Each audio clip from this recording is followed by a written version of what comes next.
Hola, bienvenidos, bienvenidas, bienvenides. Mi nombre es Sebastián, trabajo en gestión patrimonial en el área de indumentaria y textil de Fundación IDA, y hoy en el marco de Épica, Hazañas del Diseño, de programa de revisión histórica del diseño argentino que aborda desde el año 1920 a la actualidad a través del acervo patrimonial de la Fundación y de instituciones invitadas, tenemos el honor de contar con la opinión experta de Victoria Lescano. Para mí no necesita presentación, pero bueno, voy a cometer esa descortesía, la voy a presentar. Victoria es periodista especializada en moda, ensayista y curadora. Publicó los libros Followers of Fashion, Falso Diccionario de la Moda en 2004, Preta Rocker, Moda y Rock en la Argentina en 2010, Letras Hilvanadas, Cómo se visten los personajes en la literatura argentina en 2014, y en julio de 2021 actualmente, en el marco de la colección de estudios de moda de la editorial Ampersand, está publicando Prueba de Vestuario, referido a los vestuaristas del cine argentino entre 1940 y la actualidad. Fue columnista de moda en el suplemento Las 12 del diario Página 12 y en La Nación Revista, donde sus crónicas de pasarelas documentaron los inicios de la moda de autor en Buenos Aires y también indagaron los estilos regionales y en los recursos estéticos de los diseñadores emergentes en Latinoamérica.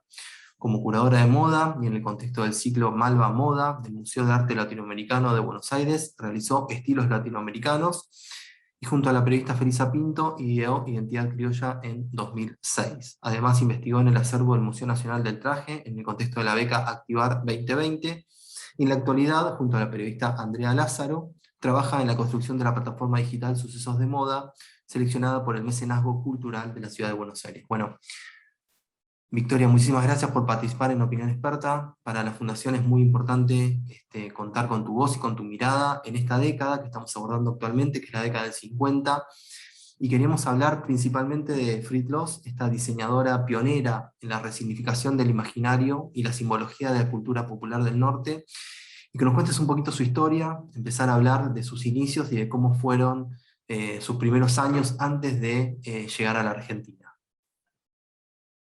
Frit Loss nació diseñadora austríaca y artista plástica. Nació en 1905, en 1920 empezó a estudiar en la Escuela de Artes y Oficios de Viena.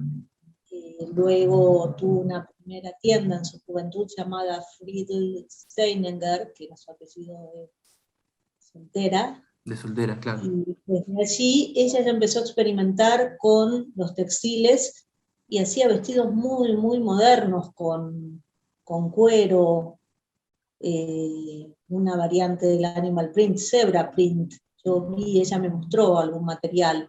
Porque quiero destacar que la entrevisté, fue una de mis primeras entrevistas para el suplemento Las 12, creo que fueron los inicios del suplemento Las 12, y bueno, son de esos hitos, ¿no? De uno guarda entre ¿no?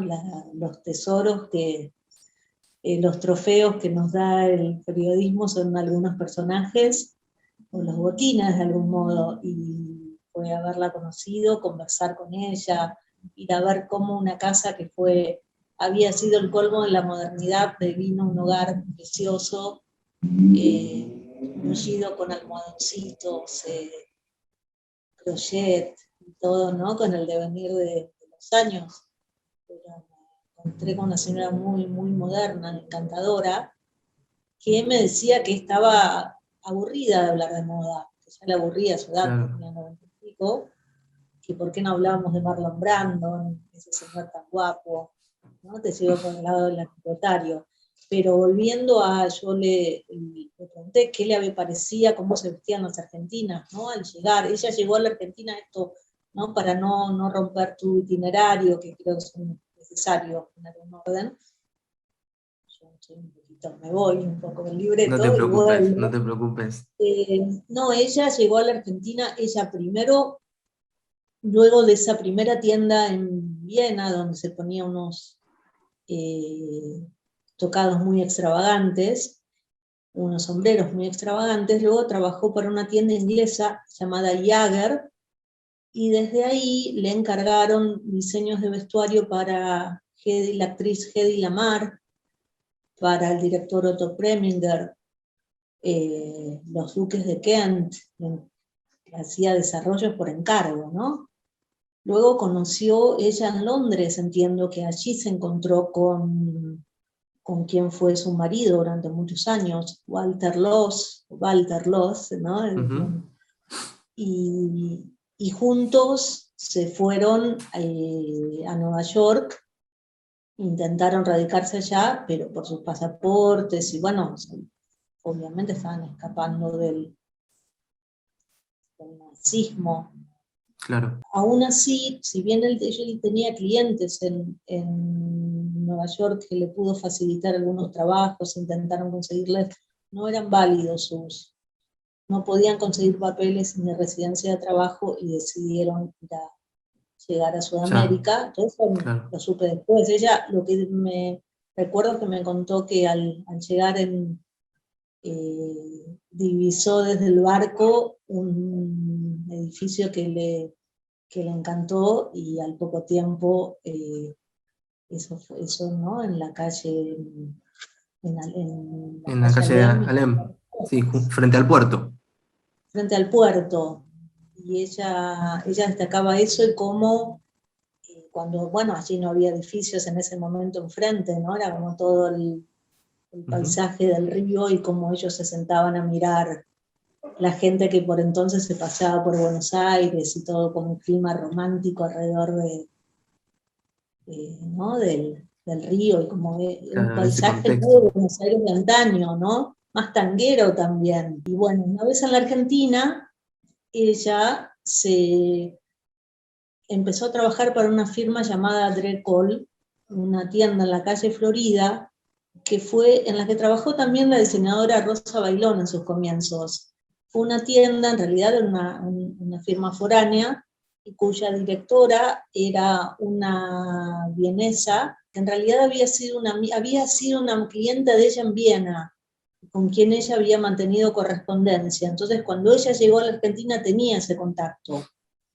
Eso lo supe después, leyendo seguramente el catálogo este fabuloso, ¿no? que creo que es el documento que De la pertenece muestra de quizás Recoleta a Violeta, del 2000. pero claro, que fue en julio de 2000 se inauguró. Allí captó la atención de la actriz Delia Garcés, quien estaba casada con el director Alberto de Zavalía, y Delia Garcés quedó fascinada con sus diseños y fueron, ella y su pareja fueron mecenas de las primeras tiendas de Friedrich y de Claro. su marido acá.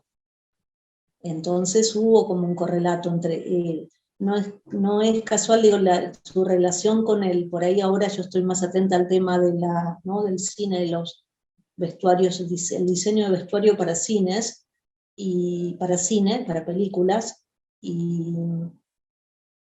Fried le hizo a Delia Garcés para La Maestrita de los Obreros, 20 años y una noche.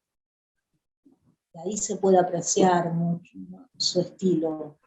Tiene un gran También recorrido en diseño de vestuario y en cine teatro, hizo ¿no? muchísimo. Claro, en cine hizo entiendo que para Delia Garcés y la dupla, ¿no? Porque en ese momento las actrices y protagónicas y sus parejas y sus maridos eran directores, eran como duplas estéticas muy fuertes Ujú. y trabajaban con ciertos diseñadores. Se ve que acá había, además creo que el mecenazgo luego terminó, pero bueno, siguió esto de encargarles los vestuarios. También hizo a Mirta Legrand para un film yo no lo conocía hasta esta investigación, llamado El Pendiente, de León Klimovsky, que es un thriller, una mujer chantajeada por un ex amante que tiene unas texturas con un op art, estoy hablando de los años 50, increíbles.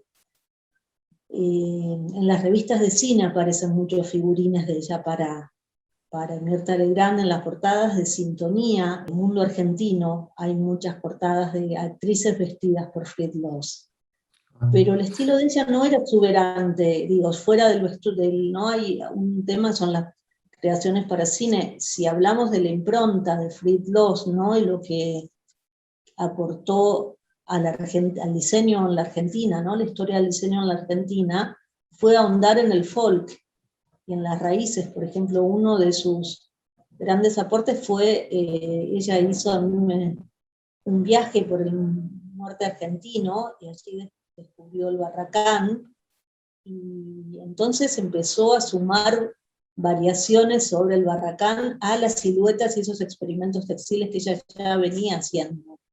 Hay un tema con las túnicas, las siluetas holgadas, que ella trabajaba, ya venía trabajando. Me acuerdo que me contó que ella usaba esos vestidos, se los prestaba a su amigo el artista Alberto Greco, iban juntos se ponían los dos las túnicas y iban a pasear por Plaza San Martín.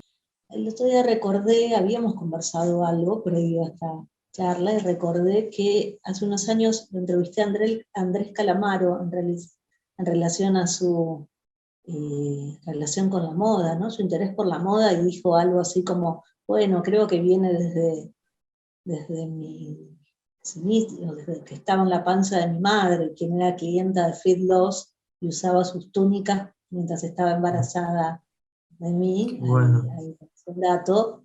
Yutuna Villafañe fue también clienta, bueno, muchísimas mujeres, era un poco la vanguardia, ¿no? Era un público más intelectual que fashionista el que seguía Fit Loss. Yo quiero ahondar un poquito en algo que lo nombraste, pero cómo fue su lenguaje creativo, su estilo, que era como una síntesis, ¿no?, de estas vanguardias europeas de principio de siglo que ella traía ya de su formación, Claro. y esto del folk, ¿no?, que empieza, o estas siluetas o estas texturas del norte argentino que ella incorpora o queda maravillada en ese viaje. Ella empezó a matizar, ella ya tenía una silueta, igual también hay variaciones, porque en los vestuarios para cine uno puede ver un taller super chic, cuando en realidad sus prendas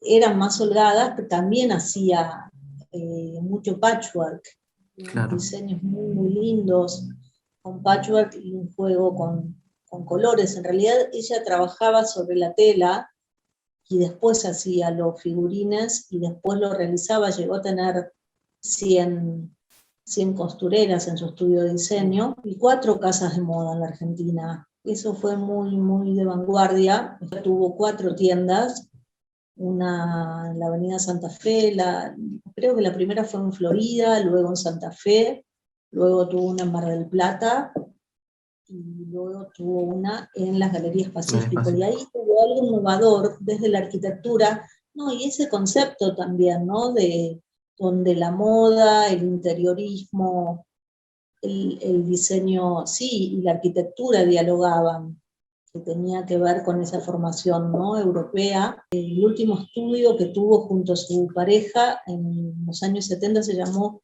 Atelier para Vestir y Vivir, o Atelier Diseño y Arte para Vestir y Vivir, te lo debería buscar o chequear, pero era un poco esa idea, ¿no?, de un diseño más integral, vinculado con...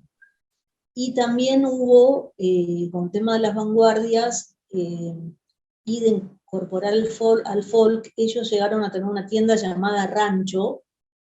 Ellos en las vidrieras usaban troncos, usaban materiales boleadoras a modo de puesta en escena, como veían tesoros donde tal vez los argentinos no éramos como conscientes del valor estético, ¿no?, de lo propio. Estuvo siempre esa mirada solo foráneo, venerando lo francés, norteamericano. En esas vidrieras era que empezaban a trabajar en conjunto tanto Walter como Fried, ¿no? Claro, trabajaban juntos en las puestas. Ahí Claro. siempre trabajaron juntos. Después llegaron a tener, claro, siempre trabajaron, él hacía las puestas para las vidrieras y los locales, que eran muy simples, eran como tiendas de arte conceptual de algún modo. Hubo un proyecto, porque además ella, antes de venir a la Argentina, te conté que tenía esas relaciones con tiendas, estaba vinculada con la escena norteamericana, y en algún momento, bueno, ella empezó a vender en las principales tiendas. Después se vino a la Argentina, pero desde la Argentina empezó a enviar colecciones, y la publicación del Women's Wear Daily, que era la principal publicación, ¿no?, de moda por entonces, en 1944 publicó un artículo que decía la estilista del South American Way, y decía, y tenía figurines y decía bocetos para las socialites de Buenos Aires, y ahí se incluyó el boceto de una tienda llamada Rancho, que nunca se concretó, que ella iba a abrir con la ayuda de Elena Rubinstein en Punta del Este. Eso se lo contó, eso yo lo vi a ese artículo. De hecho, me lo mostró ella, ¿no? Ella guardaba su archivo. Ella había conocido a Elena Rubinstein por una amiga en común, y estuvo finalmente no se desarrolló esa tienda en Punta del Este, pero sí existió una tienda en Rancho en la Argentina, que fue la sucursal de Galerías Pacífico. Pero era una versión, sí, muy, muy avant-garde sobre el folk. Y en otro orden, supe también que ellos tuvieron una casa, que era la casa de fin de semana en Adrogué, donde tenían así como también, habían cambiado un poco de lugar, ¿no? Lo que era ponían en valor lo que tal vez los cultores del diseño en la Argentina no le daban mucha importancia, pero el piso de barro, el piso de ladrillo, por ejemplo, y las maderas, y cambiaban algo que luego, ¿te acordás? Hace unos años estuvo esa famosa tienda de Victor and Rolf, que tenían el piso, y como hicieron como un juego con eso, entonces lo que supuestamente debía ir al piso, o Estaba al dado techo, vuelta. Claro. Sí, Y sí, sí, también sí, tenían me acuerdo. construcciones muy, muy, de algún modo rústico, austero, nada pretencioso. Esa casa de Adrogué era la que era el epicentro, ¿no? Como de la vanguardia más moderna de la década del 40, ¿no? Se juntaban con los creadores del BKF, con Tomás Maldonado, Con todo el con movimiento Horacio abstracto. Valero. Claro. Claro, y de hecho la muestra que en homenaje a su obra, que fue preciosa, y fue muy, muy rica conceptualmente. Fue ideada por alguien de la cátedra Valiero de la UBA, por La la FADU. arquitecta Teresa Espósito. Ella trabajó varios años en el archivo. Recuerdo que Felisa Pinto la asesoró, porque Felisa conocía mucho y hizo varios artículos para la revista Atlántida sobre Fritz Loss. Creo que alguna vez me contó que vistió a Nacha Guevara y a alguien más con unos diseños de Friedrich. ¿Podrías contar algo de, ella tenía una producción muy grande como artista plástica, ¿no? Tanto en fotografía como algo de dibujos, acuarelas, pinturas, ¿puede ser? Ella me habló de eso, pero yo no llegué a ver demasiado material. Ujú, Supe que hizo una muestra en San Pablo con sus ujú. textiles, y sus técnicas pictóricas aplicadas al textil, porque por ahí pasó un poco también otra de sus innovaciones estéticas, en la mezcla de los colores. Claro. Por ejemplo, ella decía que cuando llegó a la Argentina le llamaba la atención los colores en que se vestían las mujeres en Sudamérica, que es Ujú. lo más arriesgado era usar rosa y celeste.